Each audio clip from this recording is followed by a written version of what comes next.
Assalamualaikum warahmatullahi wabarakatuh. Perkenalkan, nama saya Dwi Anggar Putra. Di sini saya akan membahas mengenai pokok-pokok isi Al-Quran. Nah, sebelumnya saya akan mendahulukan dulu, berdoa bersama dulu. Berdoa dimulai. Bismillahirrahmanirrahim. Ya Allah yang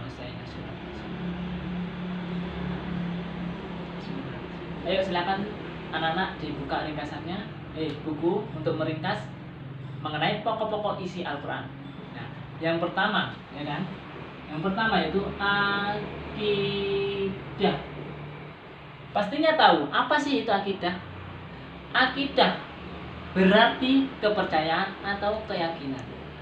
Akidah itu bersangkutan dengan akidah Islam. Nah, yaitu mengenai keyakinan berdasarkan ajaran Islam yang benar, ajaran Islam yang mengikuti Al-Quran. Nah, akidah itu sendiri memiliki inti pokok ajaran, yaitu masalah tauhid, yakni berupa keyakinan bahwa Allah Maha Esa.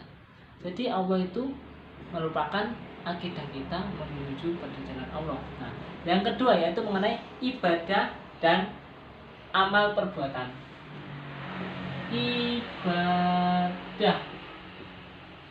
Mengenai ibadah ya. Ibadah itu merupakan suatu keyakinan, suatu perilaku kita untuk menjalankan ketaatan kita kepada Allah. Nah, taat itu sendiri ada banyak. Taat kepada Allah, taat kepada Rasul, taat kepada ulul amri. Nah, yang saya katakan di sini ibadah. Ibadah itu berupa apa saja toh? Yang pertama, ibadah yang berupa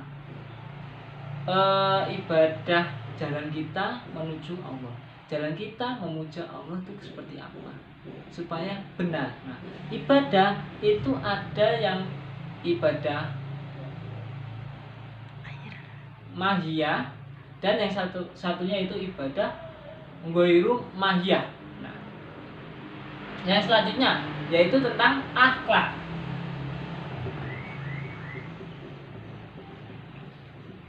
Tahu nggak akhlak itu apa? Tidak tahu. Gini, akhlak. Akhlak yaitu suatu sikap atau perilaku kita kepada seseorang, kepada lingkungan, kepada siapapun yang secara langsung konstan terjadi. Jadi akhlak itu perilaku yang langsung terjadi secara spontan. Nah, akhlak itu sendiri yaitu sifat yang suatu yang dilakukan pada manusia. Nah, misalkan ada akhlak terpuji dan akhlak tercela. Akhlak terpuji yaitu akhlak yang baik, akhlak yang dimana menjalankan kebaikan, yang hasilnya atau hikmahnya pastinya baik. Nah, akhlak terpuji ini ada banyak sebenarnya. Ada yang akhlak mengenai kejujuran, ada lagi akhlak yang mengenai kebaikan, ada lagi akhlak yang mengenai sopan santun dan akhlak-akhlak yang lainnya.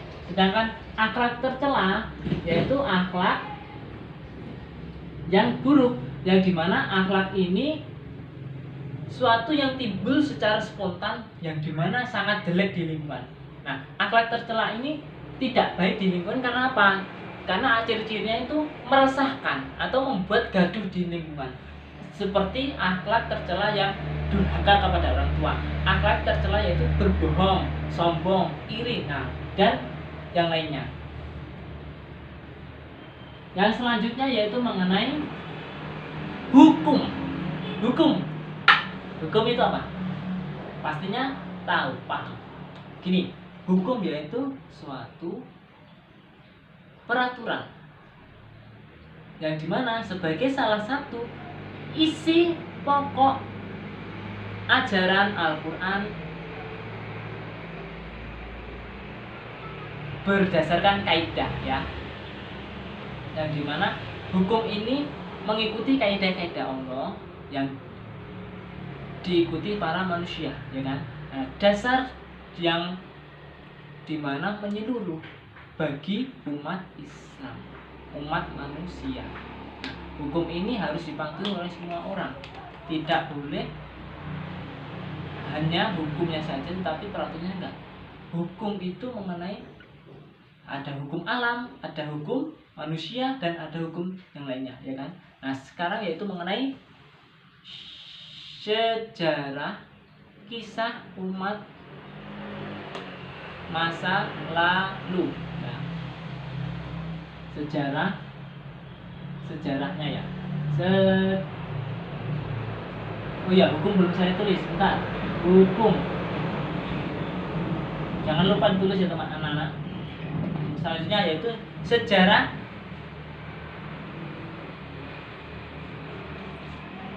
yang dimaksud di sini sejarah apa? Yaitu sejarah mengenai Al-Quran sebagai kitab suci yang dimana yang berisi tentang ketentuan Allah, tentang Rasul diturunkan kepada manusia itu untuk apa. Terus ada lagi mengenai Al-Quran larangan-larangan yang tidak boleh, terus gimana caranya beribadah pada Allah, terus di dalamnya ada tentang mengenai kisah manusia sebelum Islam. Nah, seperti waktu itu ada yang ceritanya Al-Kafirun. Nah, surah Al-Kafirun itu kan mengenai orang-orang kafir yang dimana Nabi Muhammad diminta untuk menyembah berhala, sedangkan orang yang menyembah berhala itu untuk menyembah Tuhannya Nabi Muhammad, yaitu Allah Subhanahu wa taala. Nah, di situ turunlah ayat Al-Kafirun. Nah, Al-Kafirun menegaskan bahwa agamamu adalah agamamu, agamaku dan agamaku. Maka di situ tercatat bahwa manusia itu harus menyembah satu Tuhan, tidak boleh menyembah banyak Tuhan. Selanjutnya itu Al-Quran telah banyak menggambarkan umat terdahulu, baik yang imannya taat kepada Allah, baik yang benci pada Allah. Al-Quran itu sebagai pedoman manusia. Al-Quran itu sebagai suatu jalan tujuan untuk menuju Allah Subhanahu wa taala. Jadi Al-Quran adalah tuntunan supaya kita menjadi orang yang baik, tuntunan supaya kita menjadi orang yang beriman, supaya kita menjadi orang yang sopan santun. Jadi kelima ini dari akidah, ibadah, akhlak, hukum dan sejarah itu perlu kita pahami. Kenapa? Karena pokok-pokok isi Al-Quran itu berdasarkan ini semua. Kalau kita tidak paham isi-isinya, maka nanti kita akan salah dalam pergaulan, ya kan? Jadi itu saja yang saya sampaikan. Jangan lupa nanti resuman dikumpulkan, dan jangan lupa nanti 3 orang saya tunjuk untuk maju untuk membacakan isi dari rangkumannya. Oke, sekian dari saya.